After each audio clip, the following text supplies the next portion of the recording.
Are you still there? Yeah, I'm here. Oh, anyway, thanks, operator. Because of you, I finally have proof. Knowing Hal, well, as much as someone can know Hal, I have a feeling this won't be the last time you and me work together. Good luck, Agent Andrews. I still want to call her Anders, not Andrews. So, you found evidence proving the fire wasn't an accident. Well done, Evna. Maybe there's hope for you yet. The way the FBI has handled the cold case. It's strange, don't you think? I want to do my job, that's it. But solving cases is doing your job. So is making sure victims get the justice they deserve. Look, I know you probably still don't trust me. I'm on the FBI's most wanted list.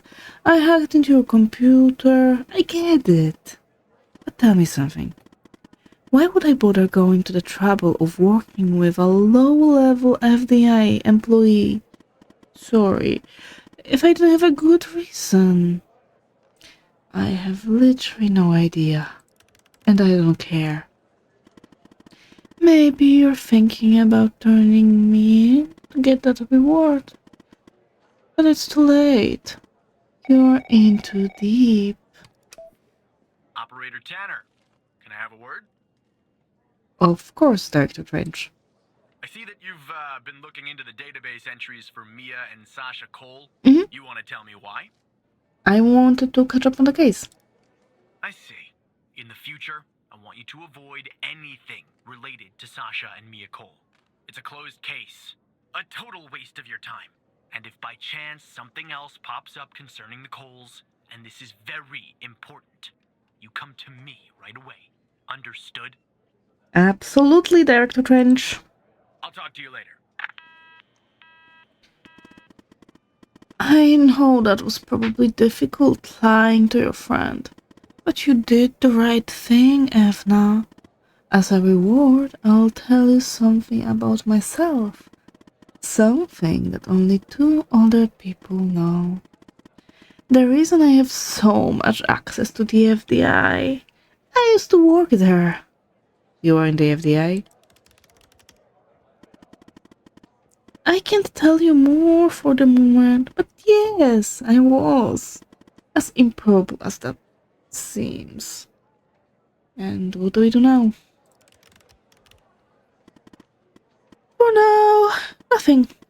I'll be in touch later, Evna. FDA headquarters, Washington, D.C.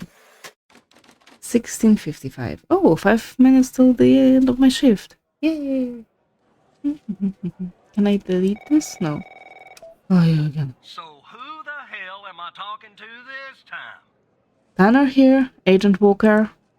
Good. You haven't been fired. I was afraid I'd have to explain this goddamn case all over again. I went back to where Connie said she took the photo in the desert. You remember, right? Where she said this, flying saucer supposedly landed. I didn't find a flying saucer or any aliens breathing their last wheezy breaths or anything like that. But I did find something else. Something disturbing? You could say that. You could definitely say that. I found stones. A bunch of stones lying there on the surface of the sand. I'm no geologist, but they look funny to me. Like they'd been moved. Put there for a reason, you know? So, I call it in. Because I'm sure as hell not gonna dig myself, Tanner. Not in this suit. A team arrives an hour later, and they start digging. Sure enough, under one of the stones, they find a body. Advanced state of decomp. They dig under another stone. And lo and behold, this time they find an entire skeleton. Turns out, we're standing on some sort of desert graveyard. How many corpses? Hard to say, but I counted more than 100 stones. If they're all grave markers, well, I'll let you do the math. They found a body and a skeleton? Gassed up, right? And judging by the size of the skeleton, it belonged to someone young, Tanner. Real young. Look, I won't beat around the bush. The medical examiner has finished a preliminary report on the skeleton, and they found what they believe is a photo of the victim in the sand, buried there by the bones. Never seen that before. Any chance you can take a look at all this and get me an ID, Tanner? Do I have any other choice? Let me send you the files. Well, it's taken a while. Hard to access the satellite out here in Roswell. Dryfield. Okay. Looks like it went through. About goddamn time. Photo front, photo back. Welcome to the facility, Gabby. You are in good hands now. Good hands now. Sincerely, Dr. Jenkins. The skeleton appears to be female, estimated at 9 years of age. Starting the examination now. Initial observations show well-preserved and intact bones. No visible signs of trauma or damage. The subject is missing her left incisor. The rest of the dentition looks good. No decay or disease is present. Moving on. Here's something interesting. One of the metacarpal bones on her left hand, the metacarpal 3, has a slight curvature. You don't see that a lot. So, to summarize, the subject appears to have been a female, approximately 9 years of age, with a missing left incisor tooth and a slight curvature in the metacarpal 3 in her left hand. Based on the level of decomposition, the body appears to have been buried for approximately 6 to 8 months. Further testing and analysis is needed to determine the cause of death. Definitely not this. 9 years of age. I mean, can I analyze him? Henry Jenkins, access forbidden, of course. This note. Oh, you are in good hands. Okay. Gabby, some sort of Gabby. That's all I have. Gabby. What will happen if I put... Yeah, full name. I need to find an ID. Jenkins. That name rings a bell, operator. Check the other cases for anything possibly related to him. I tried. Maybe there's a clue in there tied to the girl. You mean that far back? I can check Ray Wells again. Yeah. Exactly. I mean, he is dead. He was the victim from here. That's why I'm not gonna be a good detective. Ever. Let me check this person. Low quality. Oh, great. Thank you. Name list. Oh, that. Okay. Gabby. Gabby Bruce. Gabby Bruce. Gabby Bruce. Or Gabby Mills. Age 9. How did you find this, Tanner? Her name's on a list from another case, like Connie. Just when you think this case can't get any weirder, that's exactly what it does. But I need concrete proof it's her. Got anything else in your bag of tricks? She's age 9. No? This. Metacarpal bone, abnormal growth. I'll be damned. 9 years old, Tanner. Breaks your goddamn heart. What the hell is going on out here? And what's a connection to Connie? Okay, the examiner has just finished processing the second body I was telling you about. The one in the advanced state of decay. Let's see here. Adult male, early 60s. Ah, they got an ID on him. Quentin Spence. Quentin See if that Spence. name is on your magical list too. Quentin Spencer. I want to see this first.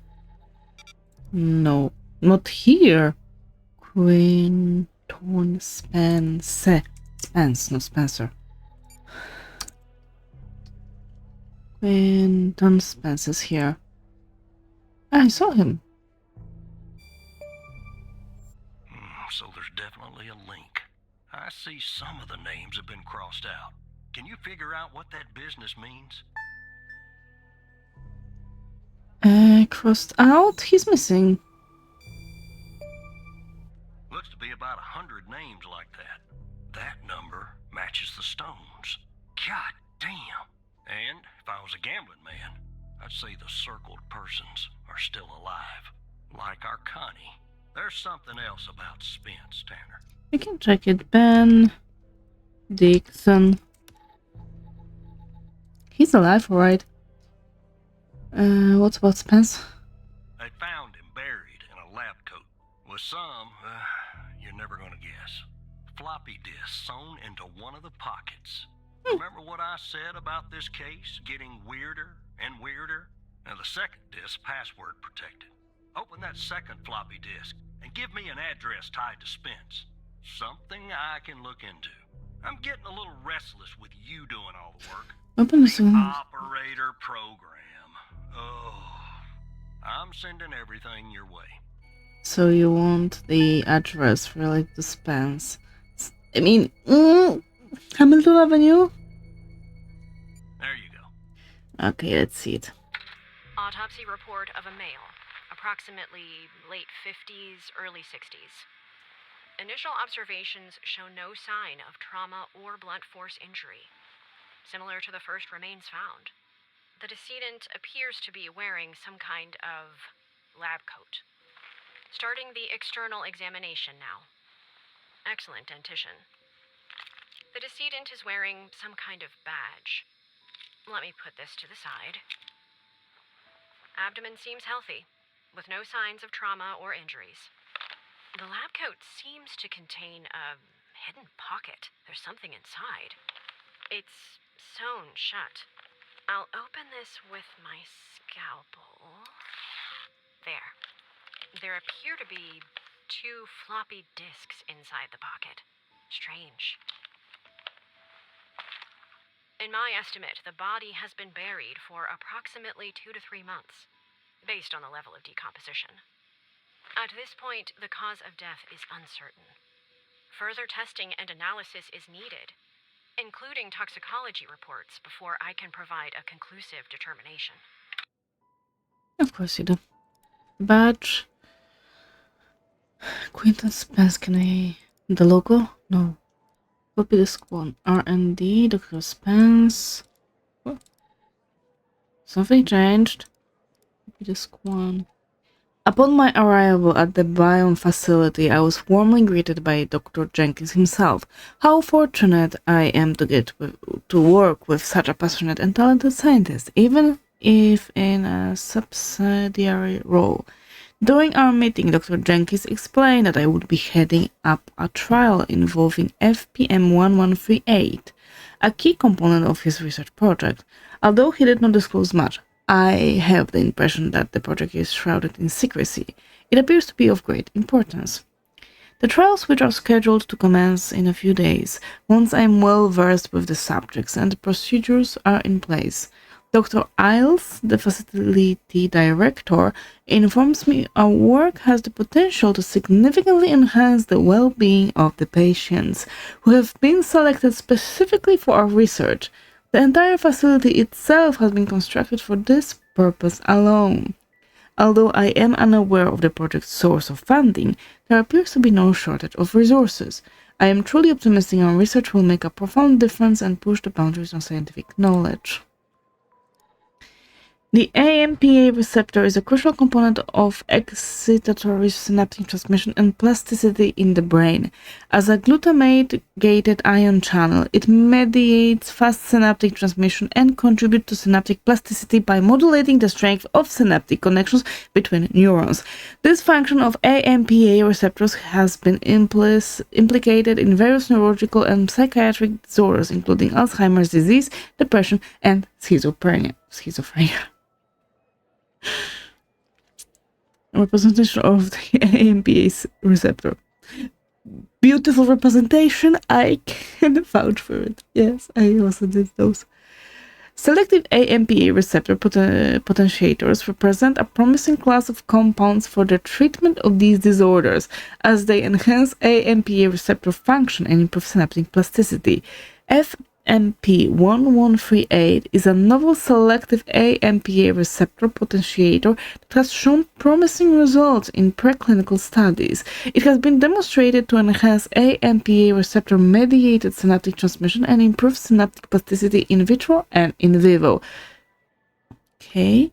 In this study, we sought to explore the potential therapeutic effect of FMP-1138 on neuronal connectivity. Specifically, we aim to investigate whether FMP-1138 could enhance synaptic connectivity and promote the formation of new synapses in vitro and in vivo. So basically, in vitro in laboratory, in vivo in living organism. To accomplish this, we used a combination of electrophysiological imaging and behavioral assays to assess the effects of FMP-1138 on neuronal function and connectivity. Our results demonstrate that FMP-1138 enhances synaptic connectivity and promotes the formation of new synapses in vitro and in vivo. In what species? I would like to see in what organisms.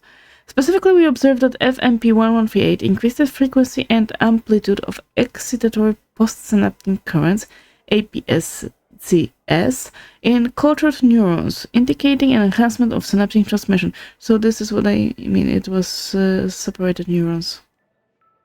Furthermore, we found that FMP-1138 promoted the formation of new synapses in cultured neurons, as evidenced by an increase of the number of dendritic spines, the size of synaptic contacts on neurons. To unlock the full potential, 66.72 kHz min, 105 kHz maximum. Okay. Damn it, I need something to write. Do I have a notepad in here? I have! Okay, 66.72, 105. 105. In vivo, in organism, we found that FMP-1138 improved cognitive function in a mouse model of Alzheimer's. Oh, thank you for saying that it's in a mouse. Specifically, we observed that FMP-1138 treated mice performed better in a spatial memory task compared to control mice. Additionally, we found that FMP-1138 treated mice had increased dendritic spine density in the hippocampus, a brain region critical for learning and memory. Taken together, our findings suggest that FMP-1138 represents a promising therapeutic agent for the treatment of neurological and psychiatric disorders characterized by impaired neuronal connectivity and plasticity. Further preclinical and clinical studies are warranted to evaluate the safety and efficacy of FMP-1138 in humans. Well, before you get to humans, you need to study the negative effects it has on mice, rats, other laboratory accepted animals.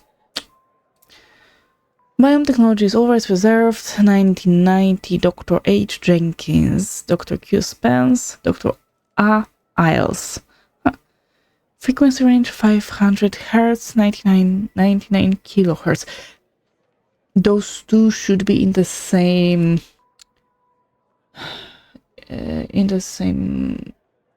range of, basically they both should be either in hertz or kilohertz.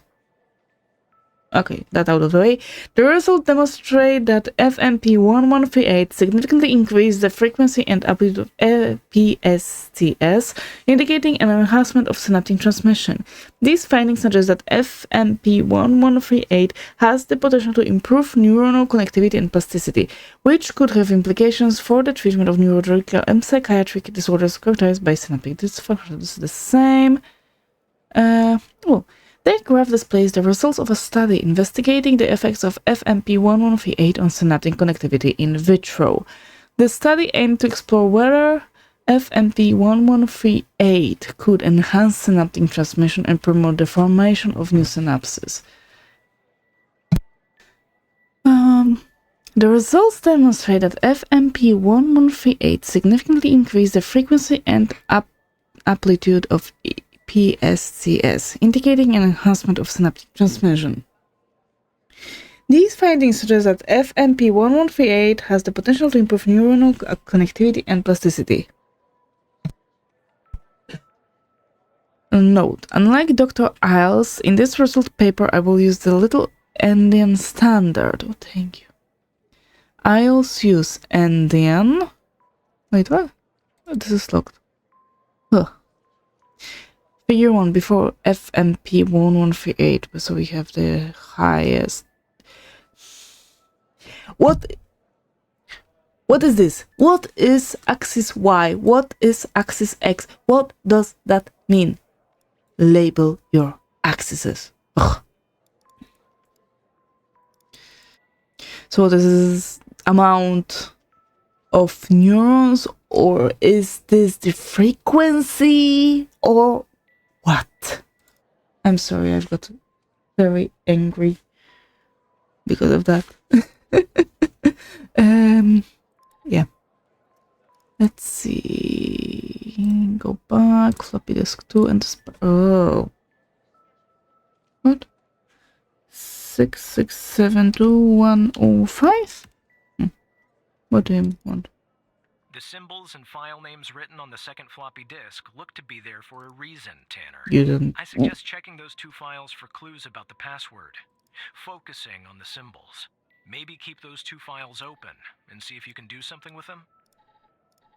Do something with them? I mean, we have it here and we have it here. To look for potential. Minimum, maximum. Little Endian standard. Can I check this? Of course not. I would like to analyze this part. Instead I need to Google this. Little Endian standard. Little Endian is the standard byte order used on most modern computers, particularly those with Intel processors. Okay. Big Endian and Little Endian. Yes.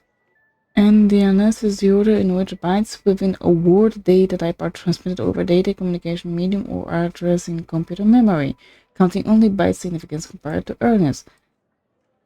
Little Endian. What is Little Endian? Little Endian standard. No. I was reading on the Endians how to calculate that it's connected to hex values and so on. I overthought. I am overthinking it. Really, I'm overthinking it all. It is easy. 105 Endian. I hate you. If you are reading this, it means I'm no longer living and that I have been buried in the dry-filled desert like the other subjects. I implore you, whoever you are, to share my story with anyone who can make things right. My name is Quinton Spence. I was head of operations at the Biome facility. I am writing this letter because I am about to resign from a job that one cannot simply resign from. As per protocol, I will most likely be sent to the desert burial site with all my belongings. I deserve this punishment. I am sick, so sick of everything that we have done supposedly in the name of science. If you have found me, then I'm assuming you have found the others too. Every person buried here in the sand is a Project Eve test subject. Eve was led by Dr. Henry Jenkins. I am not trying to shift the blame onto him. I bear my share of responsibility in this matter. While our intentions were noble, at least in the beginning, I now see that we went too far, and I am ready and willing to face whatever punishment awaits me in the next world. You have found this document, but perhaps the contents of my lab coat pocket remain undiscovered. Perhaps they could not crack the password necessary to open the floppy disk. Maybe they assumed the floppy disk contained only my research papers. Regardless, what truly matters now is you. You have the power to stop this. Biome Facility, 22 East Border Street, Bedford, Nevada. Please do not be as cowardly as I was. This? Oh, thank you. Thank God. Don't let it go to your operator head, but That was actually somewhat impressive, Tanner. The address you sent, it's not far from here. I'll check it out first thing in the morning. Tonight, I think I'll help the team exhume the rest of these bodies. Screw the suit. God help us, Tanner. God help every single one of us. Take care of yourself, Walker.